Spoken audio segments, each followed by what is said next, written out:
اور جب تمہارے لڑکے بالغ ہو جائیں تو ان کو بھی اسی طرح اجازت لینی چاہیے جس طرح ان سے اگلے یعنی بڑے آدمی اجازت حاصل کرتے رہے ہیں۔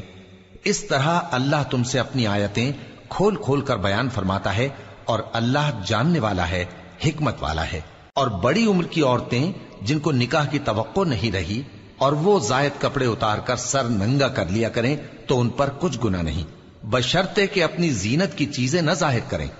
اور اگر اس سے بھی بچیں تو یہ ان کے حق میں بہتر ہے، اور اللہ سنتا ہے، جانتا ہے۔ نہ تو اندھے پر کچھ گناہ ہے اور نہ لنگڑے پر اور نہ بیمار پر اور نہ خود تم پر کہ اپنے گھروں سے کھانا کھاؤ، یا اپنے باپ دادا کے گھروں سے، یا اپنی ماؤں کے گھروں سے، یا بھائیوں کے گھروں سے، یا اپنی بہنوں کے گھروں سے، یا اپنے چچاؤں کے گھروں سے، یا اپنی پھوپھیوں کے گھروں سے، یا اپنے ماموؤں کے گھروں سے، یا اپنی خالاؤں کے گھروں سے، یا اس گھر سے جس کی کنجیاں تمہارے ہاتھ میں ہوں، یا اپنے دوستوں کے گھروں سے۔ اور اس کا بھی تم پر کچھ گناہ نہیں کہ سب مل کر کھانا کھاؤ یا جدا جدا۔ پھر جب گھروں میں جایا کرو تو اپنے گھر والوں کو سلام کیا کرو، یہ اللہ کی طرف سے مبارک اور پاکیزہ تحفہ ہے۔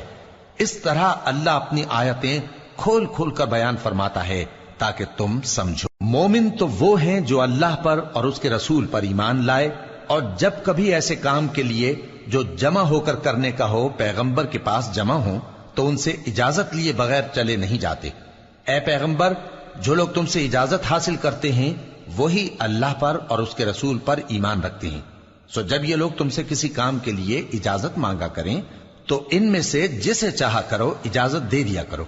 اور ان کے لیے اللہ سے بخشش مانگا کرو، کچھ شک نہیں کہ اللہ بخشنے والا ہے، مہربان ہے۔ مومنو، پیغمبر کے پکارنے کو ایسا خیال نہ کرنا جیسا تم آپس میں ایک دوسرے کو پکارتے ہو، بے شک اللہ کو وہ لوگ معلوم ہیں جو تم میں سے آنکھ بچا کر کھسک جاتے ہیں۔ تو جو لوگ ان کے حکم کی مخالفت کرتے ہیں ان کو ڈرنا چاہیے کہ ایسا نہ ہو کہ ان پر کوئی آفت پڑ جائے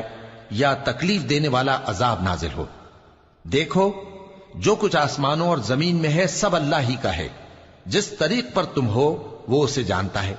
اور جس روز لوگ اس کی طرف لوٹائے جائیں گے تو جو عمل وہ کرتے رہے وہ ان کو بتا دے گا، اور اللہ ہر چیز سے واقف ہے۔